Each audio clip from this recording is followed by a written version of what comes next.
Good morning, students. How are you? I hope you all are well.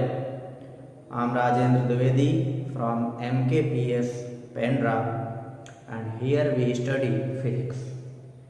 In previous chapter, we have learned about basic concept of gravitation, and at that part, we came to know how gravitational force came into the mind of Newton.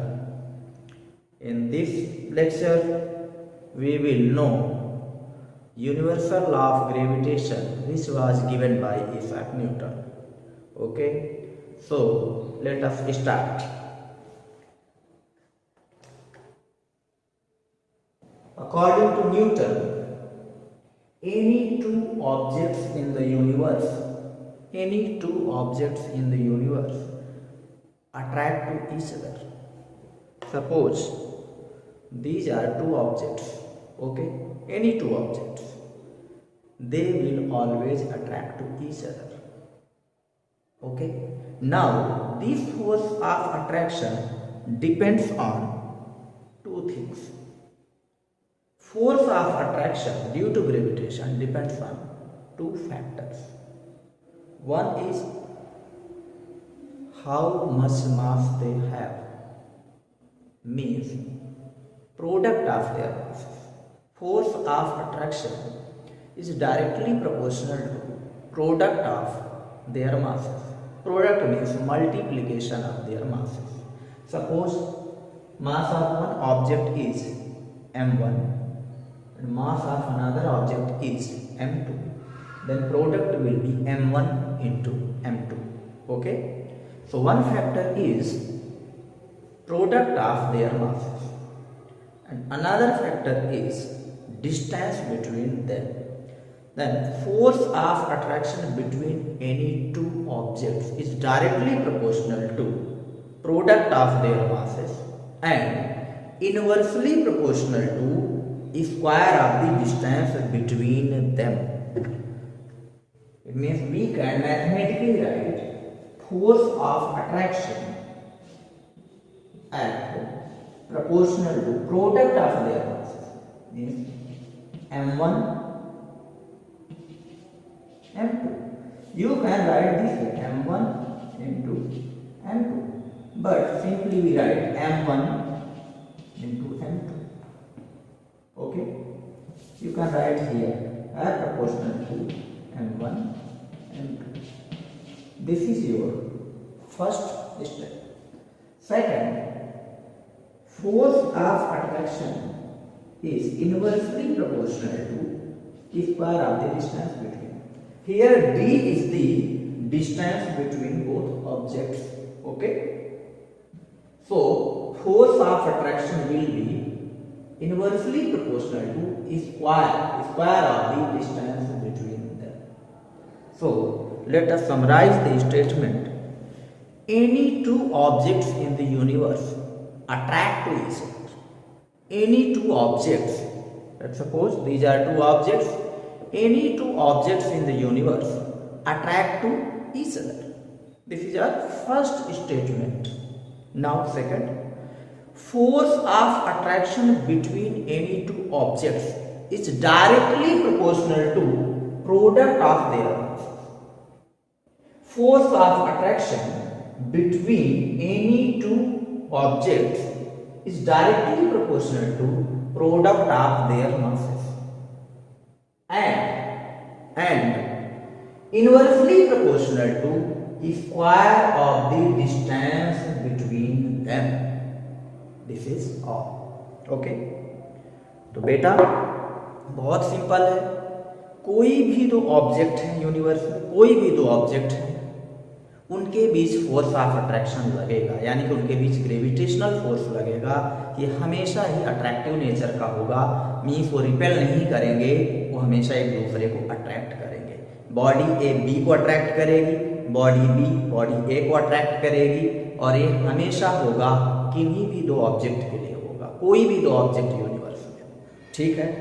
तो जो उनके बीच force लगेगा वो force of attraction के लिए आपको दो बातें ध्यान में रखनी है। एक बात आपको मास को लेकर ध्यान में रखना है कि force of attraction is directly proportional to product of their mass. Product मतलब दोनों के जो मास हैं उन दोनों के मास को मल्टीप्लाई कर दो। मान लो एक का मास है 5 kg, दूसरे ऑब्जेक्ट का मास है 10 kg, तो 5 × 10 यानी 50 किलोग्राम स्क्वायर हो जाएगा। kg × kg किलोग्राम स्क्वायर हो जाएगा। ठीक, तो force of attraction is directly proportional to product of their masses and इसके साथ एक चीज और है and it is inversely proportional to square of the distance between them. दोनों के बीच की जो डिस्टेंस है वो डिस्टेंस का आप स्क्वायर करोगे और उस स्क्वायर से आप डिवाइड करोगे।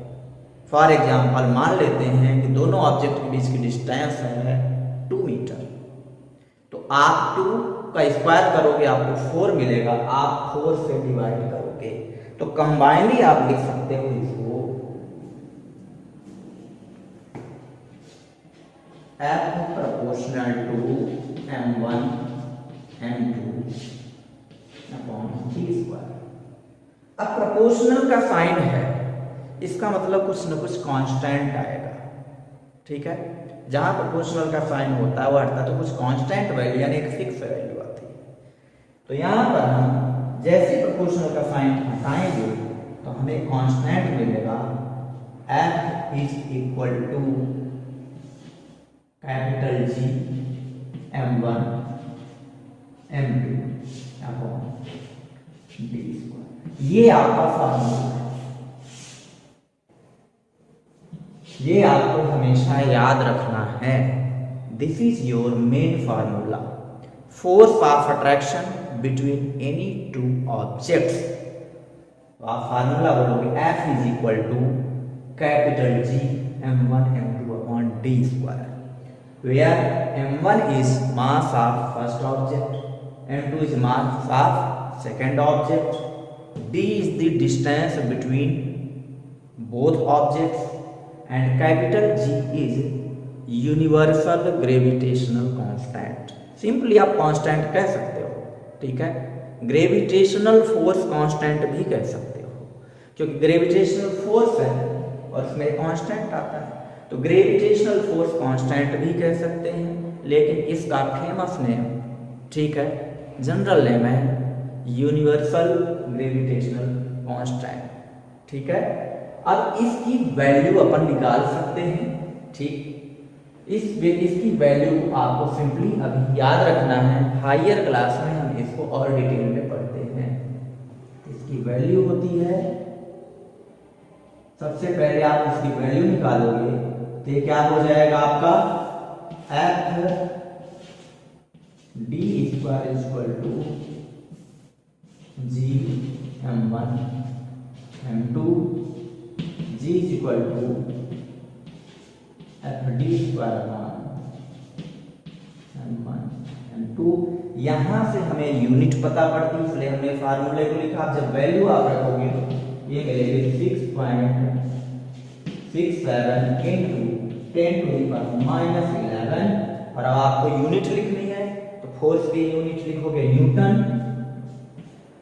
डिस्टेंस का स्क्वायर तो डिस्टेंस यूनिट मीटर स्क्वायर, और नीचे मास है, दो मास का प्रोडक्ट है किलोग्राम इंटू किलोग्राम, तो नीचे आपका आएगा किलोग्राम स्क्वायर।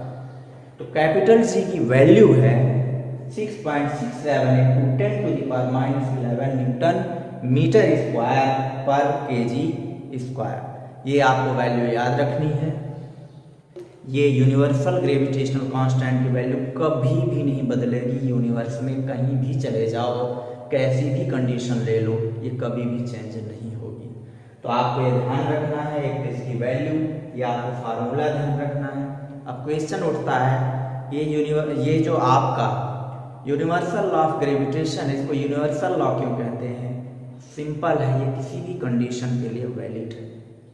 चाहे दो ऑब्जेक्ट आपके पास हों, चाहे दूर हों, चाहे वो रेस्ट में हो, चाहे वो मूविंग हो, चाहे वो आपके समुद्र की गहराई में रखे हों, चाहे वो आग में रखे हों, चाहे वो फ्री स्पेस में रखे हों, वो कहीं भी हैं, ये फोर्स नहीं बदलेगा। ये कब बदलेगा? सिर्फ सब दो बातें बदलेंगी तभी बदलेगा।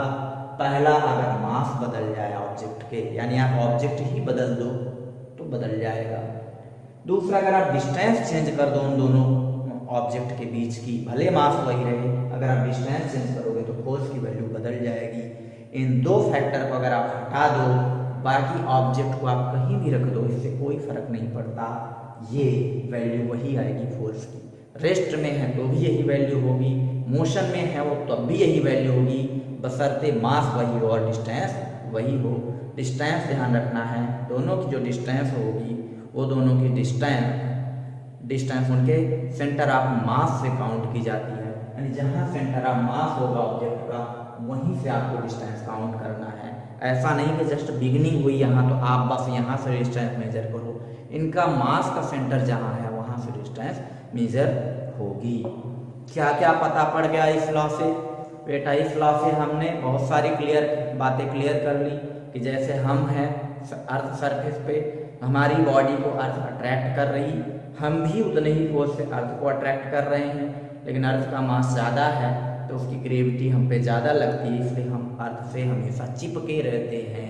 किसी भी ऑब्जेक्ट को ऊपर थ्रो कर दो, थोड़ी देर बाद वो नीचे आ जाता है, इसी कारण आता है। इसी ग्रेविटेशनल फोर्स के कारण मून रिवॉल्व्स अराउंड अर्थ, इसी ग्रेविटेशनल फोर्स के कारण planets revolve around sun, and इसी ग्रेविटेशनल फोर्स के कारण हाई टाइड्स आती हैं। आप देखते हो समुद्र में हाई टाइड्स आती हैं, वो सन के इफेक्ट के कारण होती हैं या मून के इफेक्ट के कारण होती हैं, but root cause is gravitational force. जब भी ग्रेविटेशनल फोर्स बढ़ जाएगा हाई टाइड्स आएंगी। इस तरीके से हमने यूनिवर्सल लॉ ऑफ ग्रेविटेशन पढ़ा और अब हम आगे इस पर बेस्ड कुछ और बातें पढ़ेंगे नेक्स्ट वीडियो में। इसके लिए आप बने रहिए। Thank you very much.